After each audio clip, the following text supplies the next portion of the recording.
مجھے ڈر لگ رہا ہے، مجھے بچا لیں۔ 6 سالہ ہند رجب کی آخری کال پر بننے والی فلم کیا انڈیا اسرائیل تعلقات ریلیز میں تاخیر کی وجہ بنے؟ براہ کرم مجھے یہاں سے نکالیں، مجھے بہت ڈر لگ رہا ہے، وہ مجھ پر گولیاں چلا رہی ہیں۔ یہ الفاظ اس فلم کے ایک نہایت دل دہلا دینے والے منظر کا حصہ ہیں۔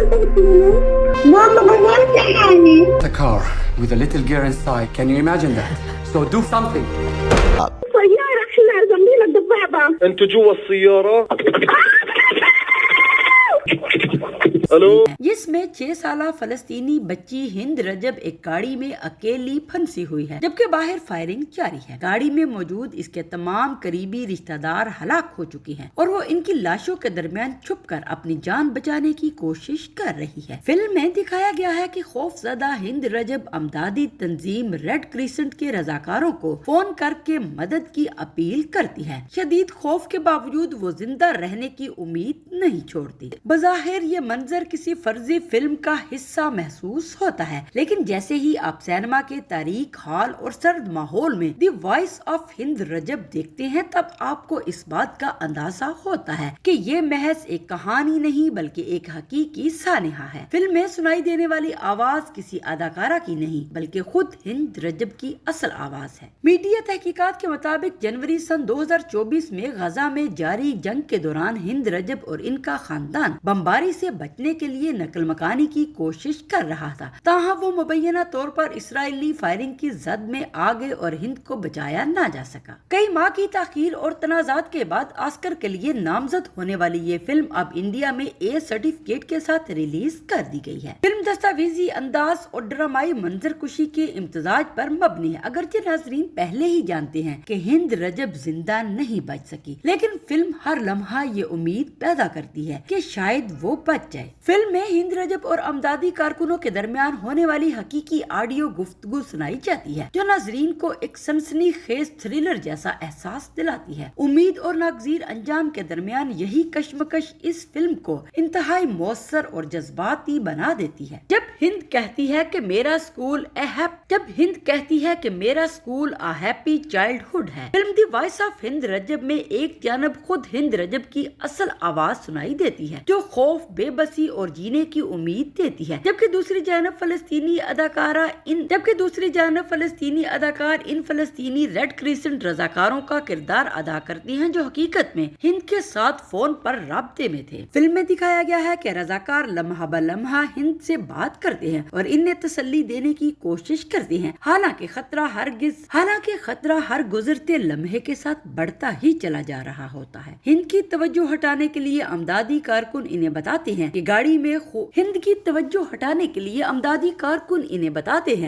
میں خون میں لت پت اس کے رشتہ دار صرف سو رہے ہیں، لیکن جنگی ماحول میں پلنے والی ہند اپنے جواب سے سب کو خاموش کر دیتی ہے جب وہ کہتی ہے کہ نہیں، وہ مر چکے ہیں۔ ان دل خراش لمحات کے درمیان معصومیت کی جھلک بھی دکھائی دیتی ہے۔ ہند رضاکاروں کو بتاتی ہے کہ اس کے اسکول کا نام ا ہیپی چائلڈ ہوڈ ہے اور اس کی کلاس کا نام بٹر فلائی یعنی تتلی ہے۔ یہ مناظر فلم ختم ہونے کے بعد بھی ناظرین کے ذہنوں میں نقش رہتے ہیں۔ اس فلم کا انڈیا میں ریلیز پر تنازع کیا تھا۔ ہند رجب کی ہلاکت کے بعد اسرائیلی فوج نے ابتدائی طور پر اس واقعے میں ملوث ہونے کی تردید کی تھی اور تحقیقات کا مطالبہ کیا تھا۔ اس فلم کی انڈیا میں ریلیز رواں سال مارچ میں آسکر ایوارڈز کے موقع پر متوقع تھی، تاہم اسے تاخیر کا سامنا کرنا پڑا۔ فلم کے ڈسٹریبیوٹر منوج نندوانا نے بی بی سی سے گفتگو کرتے ہوئے کہا کہ فلم فروری میں انڈین سینسر بورڈ کو جمع کرائی گئی تھی۔ ان کے مطابق جیسا کہ میڈیا میں رپورٹ ہوا، بورڈ کے ایک رکن نے غیر رسمی طور پر ہمیں بتایا کہ اگر فلم ریلیز کی گئی تو اس سے انڈیا اور اسرائیل کے تعلقات متاثر ہو سکتے ہیں، تاہم وہ یہ بات باضابطہ طور پر نہیں کہہ سکتے تھے۔ انہوں نے کہا کہ انہیں خوشی ہے کہ فلم اب بغیر کسی کٹ یا سنسرشپ کے ریلیز ہوگی اور اسے بالغ ناظرین یعنی ایک کیٹیگری کا سرٹیفکیٹ دیا گیا ہے۔ انڈین سینسر بورڈ نے تاخیر سے متعلق الزامات یا بی بی سی کے سوالات پر کوئی رد عمل نہیں دیا۔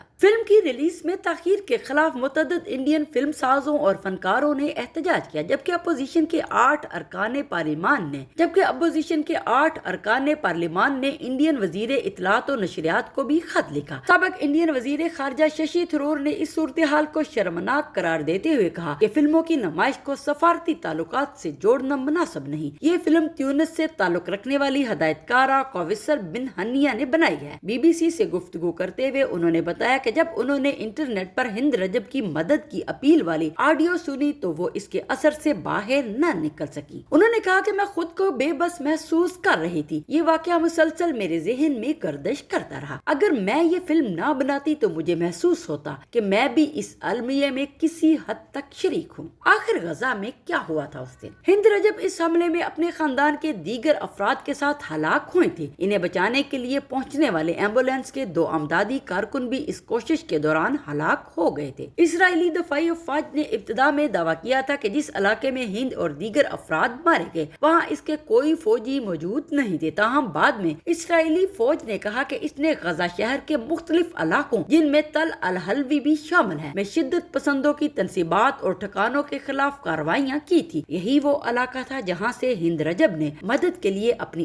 آخری فون کال کی تھی۔ اکتوبر 2024 میں اقوام متحدہ کے ایک تحقیقاتی کمیشن نے اسرائیل پر غزہ کے طبی نظام کو نشانہ بنانے کا الزام عائد کیا تھا۔ کمیشن نے اپنی رپورٹ میں ہند رجب کے واقعے اور امدادی کارکنوں کی ہلاکت سمیت متعدد واقعات کا حوالہ دیا۔ واضح رہے کہ اسرائیل نے 7 اکتوبر 2023 کو جنوبی اسرائیل پر حماس کی قیادت میں ہونے والے حملے کے بعد غزہ میں وسیع فوجی کارروائی شروع کی تھی۔ ہند رجب کی والدہ دنیا بھر میں فلم کی متعدد خصوصی نمائشوں میں شریک ہو چکی ہیں۔ ایک جذباتی انٹرویو میں انہوں نے بی بی سی سے گفتگو کرتے ہوئے کہا تھا کہ روز قیامت میں ان لوگوں سے سوال کروں گی جنہوں نے میری بیٹی کی آواز سنی لیکن اسے بچانے کے لیے کچھ نہیں کیا۔ آخر کتنی ماؤں کو یہ درد سہنا پڑے گا اور کتنے بچوں کو جان سے ہاتھ دھونا پڑیں گے۔ فلم کے ڈسٹریبیوٹر منوج نندوانا نے بتایا کہ وہ فلم کے پریمیئر کے موقع پر ہند کی والدہ سے ملے تھے، تاہم ان سے بات نہ کر سکے۔ انہوں نے کہا کہ آپ ایسی ماں سے کیا کہہ سکتے ہیں جس نے اپنی بیٹی کھو دی ہو؟ اس کے چہرے پر درد صاف دکھائی دیتا ہے۔ کچھ لوگ اس فلم کو پروپیگنڈا قرار دے سکتے ہیں۔ سیاست سے بالا تر ایک کہانی، فلم مذہب، سیاست اور جغرافیائی تقسیم سے ہٹ کر ہند رجب اور ان امدادی کارکنوں کی جد و جہد پر بنائی گئی ہے جو حالات اور وقت سے لڑتے اور ایک معصوم بچی کی جان بچانے کی کوشش میں تھے۔ جب آپ ایک فلم بین ہوتے ہیں، یہ حقیقت قبول کر لیتے ہیں کہ ہند اب اس دنیا میں نہیں رہی، تو فلم ایک نیا رخ اختیار کر لیتی ہے۔